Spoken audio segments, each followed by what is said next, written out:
Good evening, and welcome to Soluble, America's Political Central. We're going to take another deep dive into the fact of whether to vote or not to vote. It's going to be the second evening edition of this segment. Now, if you're sick and tired of being sick and tired, as cliche as it is, it's going to continue. You're going to continue to be sick and tired of being sick and tired, with no cure in sight but to vote. This will cure your sickness of being sick and tired in America. When Negroes turn out to vote in large numbers, along with their fellow Democrats, we usually carry the vote. We usually carry the vote every time, as seen by recent history from the last two elections. Well, three if you count 46 now. And as I said, you just look at the numbers speak for themselves. We voted 44 in. We voted 45 out. We got fed up with 45's actions of being unpresidential, and we went to the polls in droves out of respect for Brother George Floyd, and we voted 45 out. So that is the cure from being sick and tired, is to vote. There's no other way around it in a democracy, in a system that requires a change of leadership through the vote. This is where you make your voice heard. This is where your voice is most effective. Coming out in November to the ballot box in huge, large numbers. We did it once, we can do it again. Take a long look at the numbers. Look at the turnout numbers from the past. And if you come out in huge numbers, just definitely take note of turnout. I think that when the final tallies are registered, it's usually gauged or rated on turnout, statistical turnout, the percentage of turnout with every racial voting group in America. They break it down. So look at your turnout rate in the Obama years. Look at your turnout rate going into the 2020 election after 45's first term. And that will tell you all you know. To vote is to have a cure for whatever you're sick and tired of. If not, as I said, you get what you get. I mean, we take a long look at these two parties that we're dealing with in American politics. The Independent Party, it rarely puts up a viable candidate, a candidate that really moves the needle one way or another as far as votes that they can turn out for the independent, which could fall either right or left depending on what the issues are. The independents could be more to the left on pollution. They could be more to the right on taxes. It just depends. But of the two major parties that we're dealing with, Democrats and Republicans, one is overall considered extreme by the American people, and one is overall considered weak by the American people. Now we have the power now. We have the Oval Office. We have the Congress. The two senators that are throwing a monkey wrench in everything from Build Back Better to strengthening voting laws in this country. This is what's making it difficult and making it seem as if the Republicans are inept and ineffective while they're in office. And they're not going to get any help from the Republicans. If it's best for country, in spite of the fact that it's best for country, The Republicans are going to stand on the sideline with their arms folded, and they're counting on it to get so bad, and for namely one of the most important voting blocks in the Democratic Party, which is the Negro vote. They want you to get frustrated, disgusted, irritated with the whole process, and throw your hands up in a way that says, why bother? That's where they want you at. I mean, the general elections haven't even come in the fall yet, and they're already talking about when they take control of the House and the Senate. They're already talking about it because what they're looking at the numbers. They're looking at your past voting patterns. They're looking at the turnout rate for the midterms. You got a chance to wipe that smirk off the face of the Republican Party. That's standing idly by waiting as America suffers economically. Any other category that you could think of, fiscally, the military, they're looking for a blunder. They're looking to point fingers on anything that the current president does. And they're ready to pounce. Not that they have anything better, but they're just hungry for power. But the power is with the people who go to the ballot box in November. That's where the true power is at. And so, as I said, you know it yourself, there's been laws that have been changed, rewritten, doing everything that is in their power to cheat, go underhanded tactics to change it into their favor because of a change in demographic and them being no longer to make the case. So to vote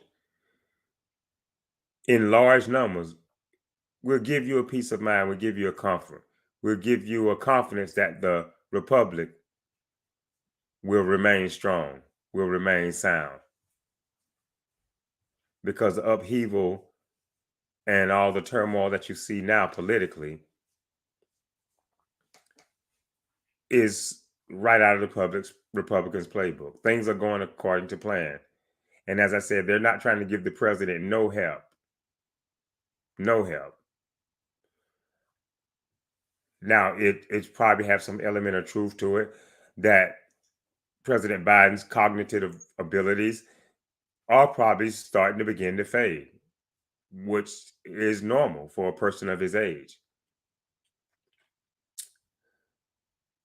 But this president has come out because of a situation that was an emergency. And he's doing the best that he can. We had to have an alternative to 45,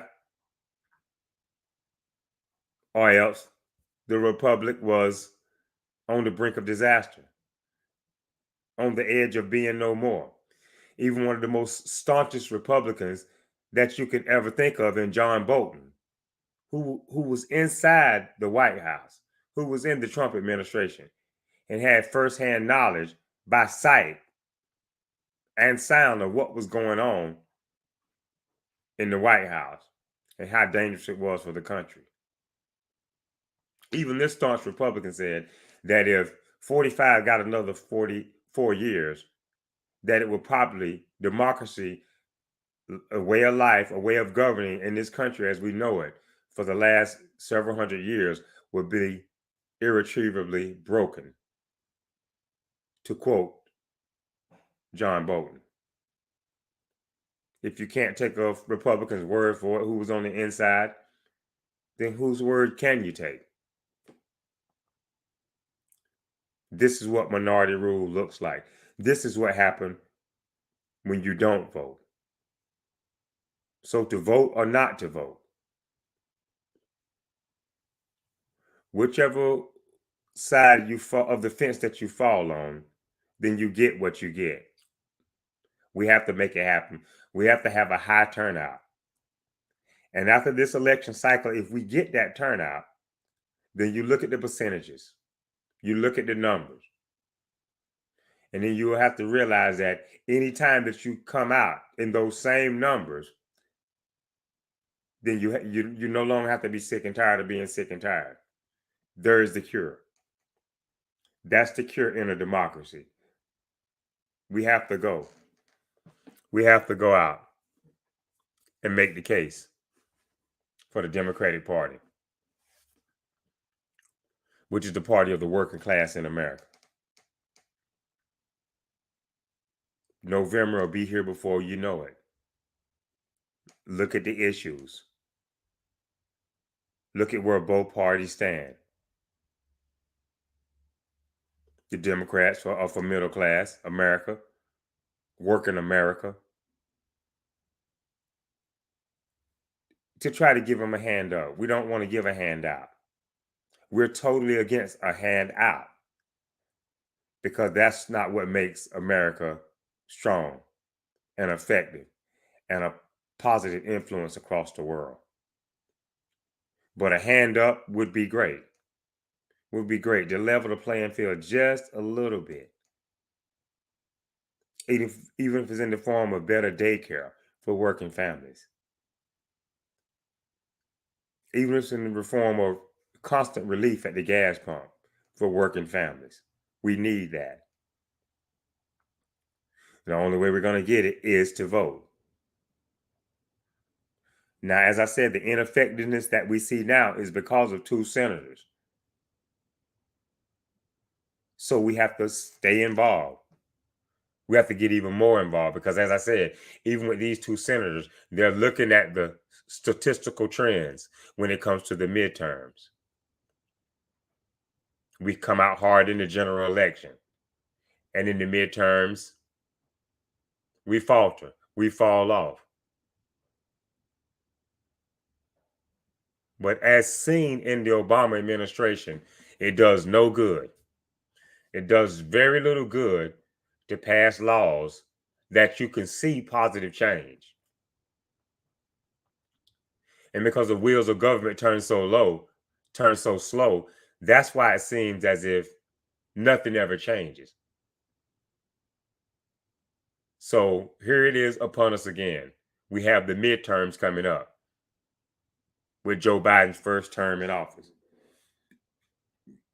Now we know what happened after the last Democratic president was there and the shellacking that he got in the midterms. So we can't leave Joe Biden hanging. This is what's going to bring Senator Manchin and Senator Sinema around. When they see that we're taking the vote serious, we're taking it upon ourselves to perform this duty on a regular basis. And as I said, this is why now the Republicans are already counting on taking back control of Congress. Because they know that historically, statistically, Negroes don't come out in hardcore numbers in the midterm like we do in the general election. Now's your chance. Now's your chance to correct the wrong that happened during the first term of the Obama administration. Here we are again, the same scenario. We have the Oval Office, the House, and the Senate. These 2 senators that have went astray, they will come back. They'll have no other choice. Once they see the power in the numbers, they have no other choice. They can't deny it. Now, on the other hand, to not vote is just relaxes them. It assures them that we're doing the right thing. And regardless of whether we're doing the right thing or not, it doesn't matter because the midterm elections are going to always fall on this side of the line. Let's leave them with their mouths wide open in November. Let's leave them aghast, totally surprised, caught off guard by the numbers that we turned out in, to vote or not to vote. Now, Negroes in America, you know the history, you know the struggle that we've had to get to the polls and vote. You know the struggle. Now it's upon us. to bring it across the finish line from our predecessors who fought so hard, who lost sleep, who dealt with threats, who had to spend time away from their families, some who were killed. We owe it to them now to finally turn this democracy around by showing up on election day. By showing up on election day. If we get with elections as we get with, and I'm not mocking or knocking here, you know, America affords us a very enjoyable lifestyle and life. But we have to take the election serious, and we have to get out as if it was a new hot movie coming out or the latest in fashion, the latest chicken sandwich craze at Popeyes. We have to come out in these same numbers to vote as we would for any of the aforementioned things. We have to come out to vote. So here we are. As I said, the party of the middle class, the party that's for the middle class. We're there now. We have the power. And you see what's happened as we sat idly by to not vote. With the last two Republican administrations, look how they began and look how they ended.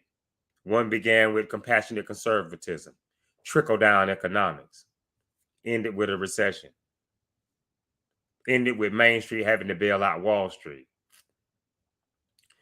And now if Joe Biden considers canceling some student debt, you have Republicans on the right screaming to the high hills, oh no, this would be terrible.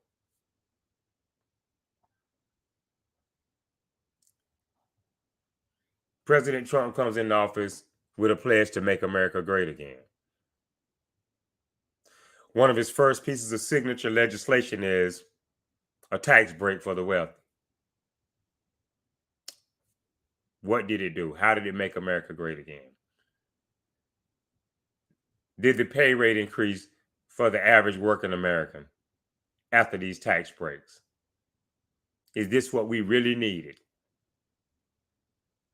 The first piece of signature legislation that would help make America great again was a tax break for the wealthy. You do the math. You look at the numbers. And this is where we're at. So you can't be on top of the fence. You're going to have to fall on one side or the other. A tax break for the wealthy.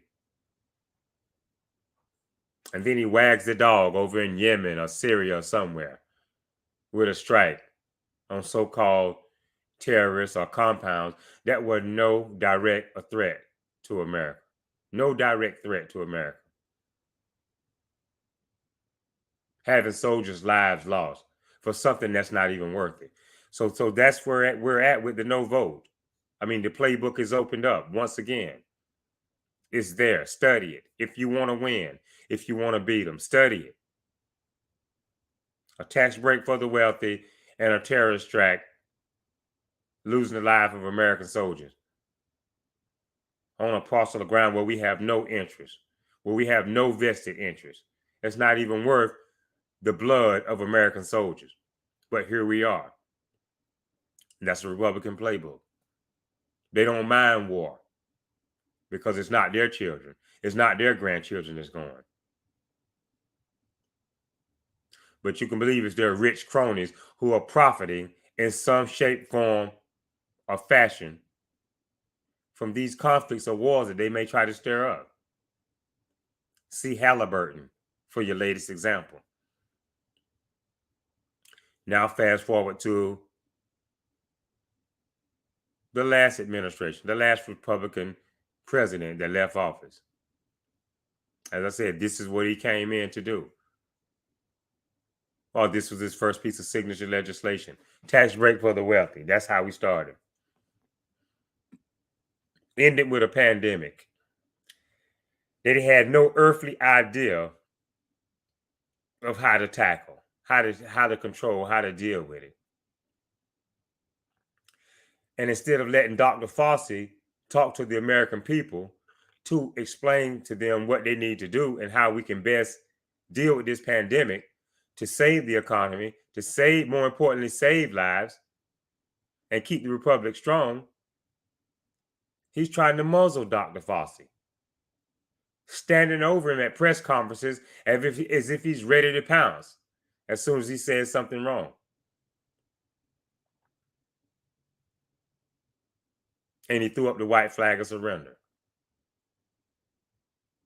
with some witch doctor proclaiming that there was a cure when nothing could have been further from the truth. We've come a long way. It's been a long struggle.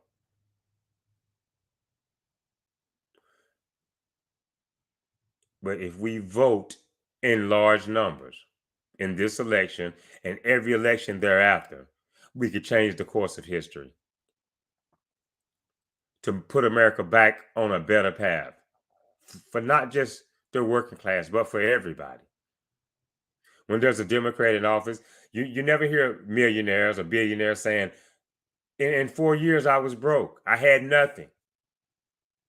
I was down to nothing. You never hear that. So, just, look at the playbook, but because this is definitely going to be a Republican talking point.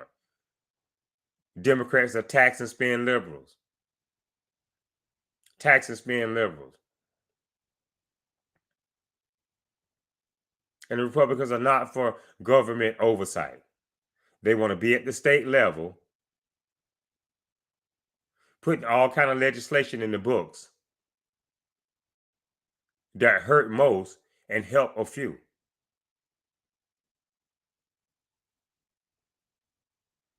So you need to pay attention. Get involved. This legislative, executive, and judicial 3 branches of government that are co-equal with a system of checks and balances, it works. But only when you do your duty. Only when you make your voice heard at the ballot box.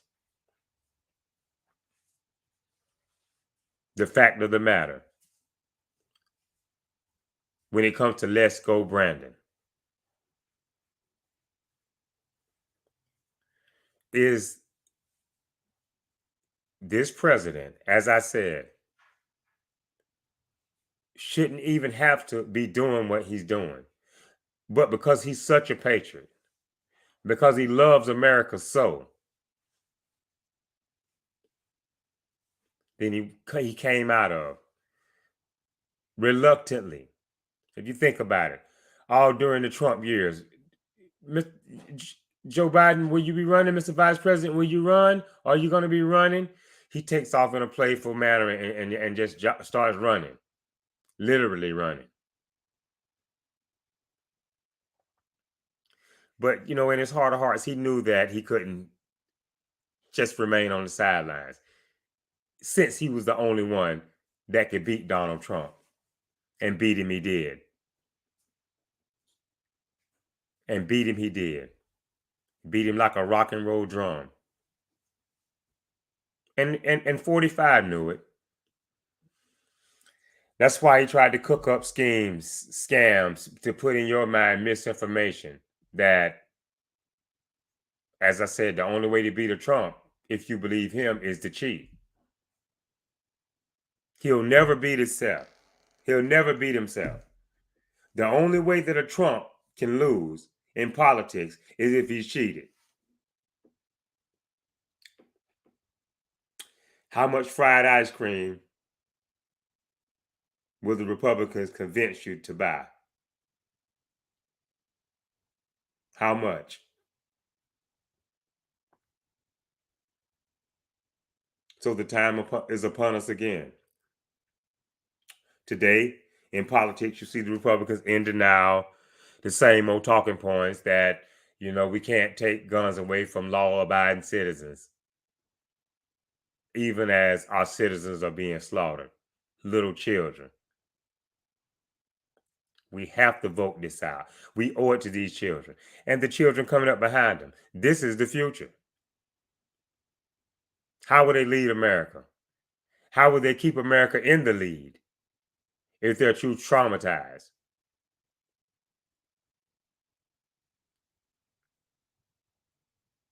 If they're too afraid to go to school, and when they do go to school, they can't even sit down and concentrate. If they're sitting in the classroom, ready for a test, ready to compete with the rest of the world, China, Russia, Germany, to keep America on the front track, on the fast track to being the leader. If they're sitting there in class getting ready to test and a door slams just accidentally because the wind blows it shut, then that trauma comes all the way back up to the forefront again. We have to vote this out. We have to start at the state level, taking everything serious. We can't just show up at the general. At the federal level, every vote at every level counts. And as I said, these senators, these House members, they're being sent from different states all across the country up to Washington, D.C. These seats are not permanently assigned seats, excuse me, as a right or privilege. These seats are not permanently assigned seats because these senators or these House members have been crowned king or queen. They're constantly in these seats, election cycle after election cycle, because they're voted in, or they're not voted out. So to vote or not to vote, let's rock the vote this election cycle. Let's rock the vote. And once we rock the vote and we get what we voted for, look at the turnout rate and realize that we have to maintain that turnout rate. We have to keep that same turnout rate going over and over and over. And let's put ourselves on the right side of history by saying that we played the major part. We as Negroes in America, we're one of the most unstable, unsteady voting blocks. But we can no longer vote depending on the candidate, the race of the candidate, the gender of the candidate. If we're going to be Democrats, we have to be steadfast. We have to be strong. And if the Democrats are doing something that we feel like negatively affects us as a people, we have to speak up. We have to speak up. We have to state our case. We have to say what we mean and mean what we say, because it's the people's house. And if we send them there, we expect them to do a job. And if they don't do a job, then we must take action to get them out and get somebody in who will. But we definitely need turnout in honor of the 2 mass shootings that have occurred within just the last 2 weeks. I did a segment on gun violence. Several weeks ago. And then since then, these 2 mass shootings have occurred. Senseless violence in America. The Republicans own this.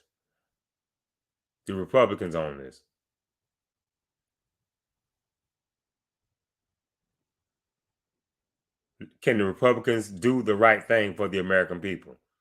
Who knows? Right now, the Republican Party has invented the mass shooter in America. Or at least cause the status quo to be maintained when it comes to these shootings. Congresswoman Liz Cheney, Congressman Adam Kinzinger, they're on the right side of history. That's the brand of republicanism we need. That is the brand of republicanism we need. After all the damage that 45 has caused, he's still trying to make his voice heard. Out of all the damage to democracy and the threat he poses to democracy, he's still trying to make his voice heard.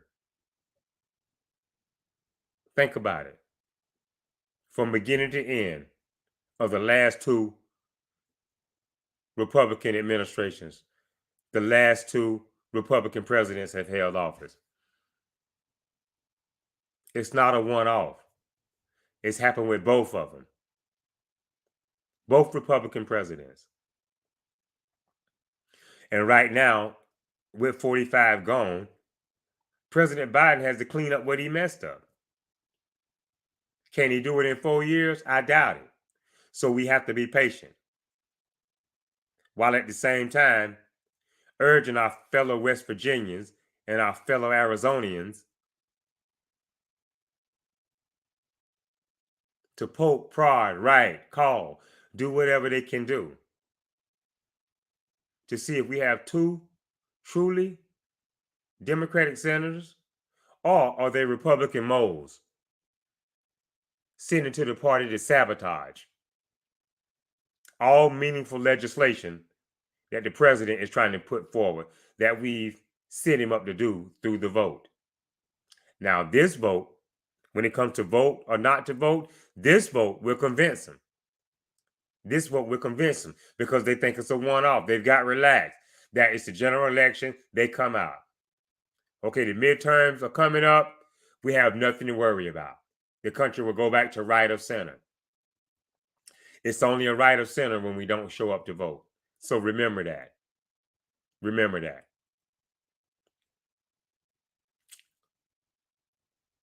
All the things that are going on now negative in the country is because the lack of voting, the lack of turnout. So that's what we want to focus on. To not vote is to keep the pain coming, to keep the uncertainty coming. To vote is to begin to see healing, to see true progress, to see America move forward at a steady pace. Not one step forward and then 2 steps back. That's where we're at. From a Democrat being in Oval Office to a Republican to a Democrat. We're 1 step forward and 2 steps backwards. Nothing to show. Nothing really meaningful to show. But some interesting tweets. Nothing really to show. So to vote or not to vote? That is the question that is before you now. And here we are again. We have a chance to right a serious wrong that happened when the last Democratic president was in office. By we, the Democratic Party, the Democrat voter, sitting on the sidelines during the midterms. So you got what you got.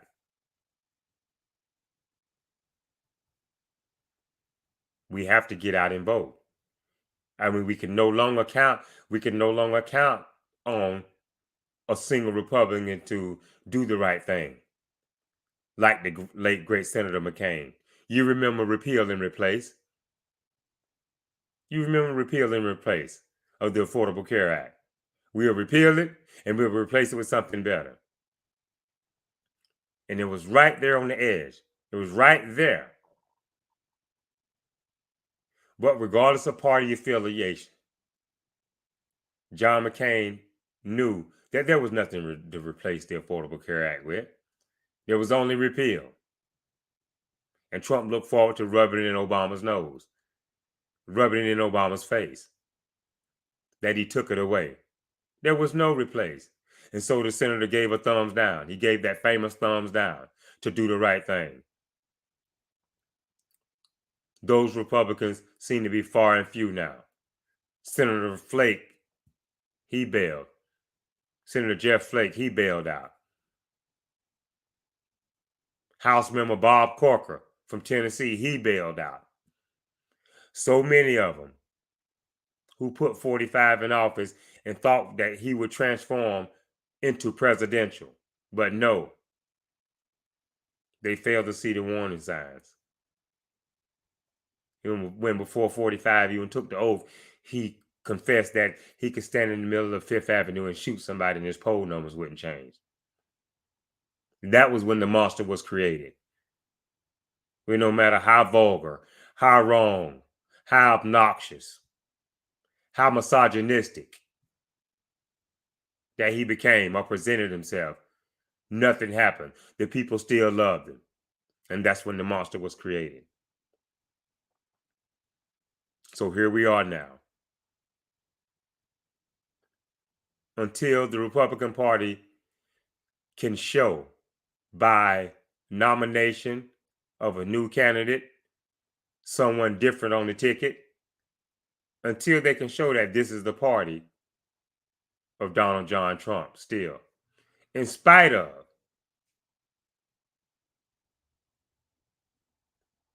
him being one of the richest men in America, to let him tell you he's so rich. What is he going to do about the Capitol? To all the thousands, if not millions of dollars of damage that was caused there during the January 6th insurrection.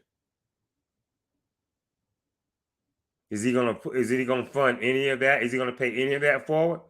Is that all gonna have to be foot by the American taxpayer? It's all gonna have to be footed by the American taxpayer. So to vote will bring about change. It will bring about encouragement from our youth that there is a brighter tomorrow for them. That there will be a better America, or the potential to make America better when it's their turn to take the wheel. Right now, for them, it seems hopeless. It seems like we can't get out of our own way. So to the Negro voting bloc in America, as I said, it's on you. When this racial turnout is broke down in November, we want to take this percentage number to the highest that we can take it. Tell your neighbor, take your neighbor, inform yourself as far as what it takes to have your ballot cast and counted. Don't let nothing deter you. Don't let nothing stop you. If you go inside the playbook, there are all kinds of tricks and tactics to tell you that early voting is over when it's not. They'll tell you that early voting starts Wednesday when it may start on Tuesday. Beware of all kind of tricks from the right. Shenanigans, tactics. Get a sample ballot. You may have to get a sample ballot in whatever state you're in and examine it thoroughly. Remember the butterfly ballot in the 2000 election in Florida. So you may have to get a sample ballot. But stay steadfast. Stay determined, because they're counting on you to throw your hands up in frustration. That's where they want you at, to not vote.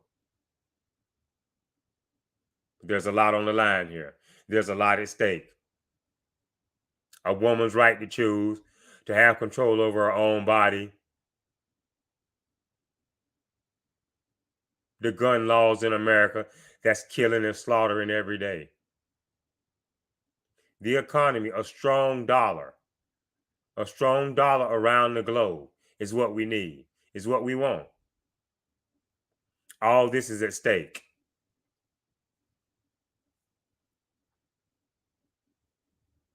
As I said, if the Democratic politicians that you send to Washington are not doing their job, they're ready to get engaged. They're ready to get engaged. But because the Republicans have so many tricks up their sleeve when you go in the playbook, it's like a box of chocolates, in the words of the great Forrest Gump. You don't know what you're going to get. You don't know what you're going to get dealing with this party. But you know for a surety, to not vote puts democracy at risk, because the Republicans have already put party over country. They put party over country. They feel as if America won't survive, won't function, won't be that great country if it's not for millionaires or billionaires being at the front, being privileged, not having to play by the same rules as everyone else and pay their fair share. They feel like this is what makes America great. But this argument only tends to help their pockets, line their pockets. Pay attention to the victory that Senator Ted Cruz got in the Supreme Court here a couple of weeks ago when it comes to campaign monies. That's what they're interested in, lining their own pockets, while you really, the American people, suffer. So ask yourself, take a long look at it. Take a deep dive into the Republican playbook. Take a deep dive into the Democratic playbook. And in that playbook, when you vote Democratic, your leaders will listen. They will hear you. When you're steadfast and determined that they go up and do their job, they will listen. We're getting ready to wrap this segment. To vote or not to vote, no scare tactics. It is what it is. You're going to get what you get either way. By not voting, you're going to get what you get. And by turning out in huge numbers, then you're going to get what you're going to get. The Democrats are more likely to lead. Democratic leadership in America is more likely to lead to a peaceful and prosperous America. Don't look at the hearing, look at the hearing now, but also realize, as I said, that this president now, President Joe Biden, has to clean up a lot of what 45 messed up. So there's no clean slate here.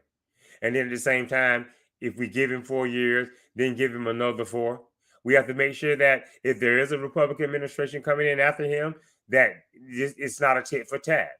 And we'll separate ourselves from the Republican Party and leave them on their own lower plateau there of the back and forth, of the finger pointing, of the blame game. Did the buck stop with 45? Did the buck stop with Donald J. Trump? Or most times when the American people called him out on something, oh, Obama didn't leave me nothing. Obama did this.